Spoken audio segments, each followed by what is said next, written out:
그러니까 아이들이 야 우리 선생님은 주말엔 전도사님이래 라고 이야기하는 걸 아이들도 다 알고 있는, 야 우리가 그래도 전도사님 배신하면 안 되지.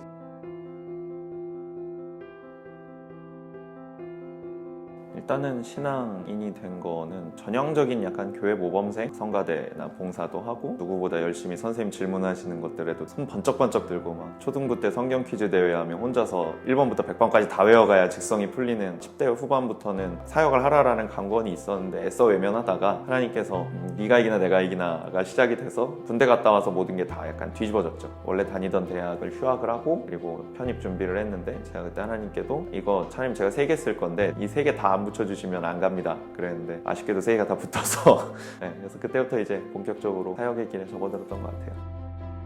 아이들이 한 주 동안 세상 가운데서 살다가 정말 지쳐서 오거든요. 말 그대로 주일에. 궁금했어요. 왜 얘네들은 지쳐서 올까? 고정적으로 만날 수 있는 장소가 어딜까라고 생각을 하다가 학원이구나 라는 생각이 들었어요. 그리고 가장 중요한 건 만약에 교회에서만 있었으면 우리 아이들한테 속았을 거예요. 청소년들은 교회에 올 때 굉장히 거룩하게 포장하고 오거든요. 저는 그걸 이제 아이들한테 주일 모드라고 하는데, 주일 모드로 오는 아이들을 보면 그래도 내가 세상 가운데서 착하게 살다 왔다고 포장하지만 학원에서 아이들을 가르치다 보면 이 아이가 교회를 다니는지 안 다니는지 절대 분간할 수가 없어요. 그때부터 깨달았죠. 우리 아이들도 주중에는 욕할 건 욕하고 뭐 놀 건 다 놀고 그러다가 이제 주일에 올 때는 착하게 살다 온 척 하는 거구나. 내가 속지 말아야겠다. 이 아이들이 세상과는 다른 시름을 갖고 있는 게 아니라 자기들도 똑같은 고민을 갖고 살아가고 있다는 것을 이 학원 일을 통해서 알게 됐다는 게 이 학원 사역의 제일 좋은 점인 것 같아요.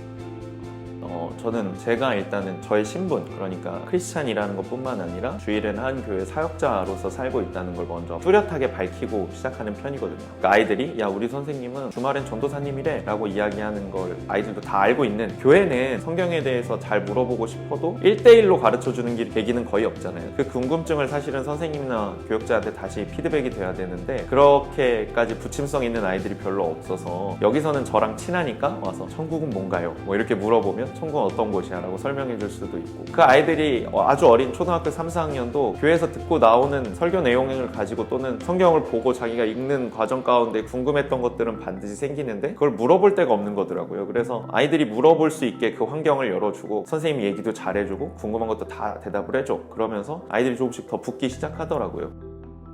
교회 안의 아이들과 교회 밖의 아이들의 차이점은 근데 사실 걔는 같은 아이들이거든요. 그러니까 두 가지의 자아가 있는 느낌? 약간 그 아이들을 보면 교회 안에 있는 아이들이 굉장히 부끄러움이 많고 말수가 적고 내성적이라고 생각하던 아이도 막상 학교나 학원에서의 생활하는 모습은 굉장히 밝고 긍정적이고 친구들과도 잘 어울리는, 사실은 교회 안에서만 있을 때는 청소년 사역은 못 해먹겠다고 생각했어요. 이렇게까지 애들이 숫기가 없고 부끄러움이 많고 자기 의견을 밝히지 않고 시켜도 억지로 막 하는 느낌이 나는 아이들이라면 힘들겠구나라고 생각을 했는데, 학교의 아이들, 똑같은 아이들인데도 그 아이들이 밝고 쾌활하고 자기들끼리 소통함이 있어 어려움이 없고 또 학교 선생님과도 친밀하게 지내는, 교회 안에서만 머물러서 사역했다가는 알 수 없는 거죠. 아이들의 본 모습을 잘 알다 보니까 아이들이 겪고 있는 실제적인 청소년기의 모든 문제점들에 대해서도 전도사님은 우리에게 그런 문제들을 이해해주지 못할 거야 라고 생각하지만 실제로는 제가 먼저 아이들한테 너 그런 것 때문에 힘들잖아, 나도 다 알아, 내가 가르치고 있는 아이들도 다 그렇거든 이라고 이야기해주면 아 사실 이런 고민이 있어요 라고 아이들이 먼저 이야기를 꺼낼 수 있게 유도할 수 있다는 점에서 좋은 것 같아요.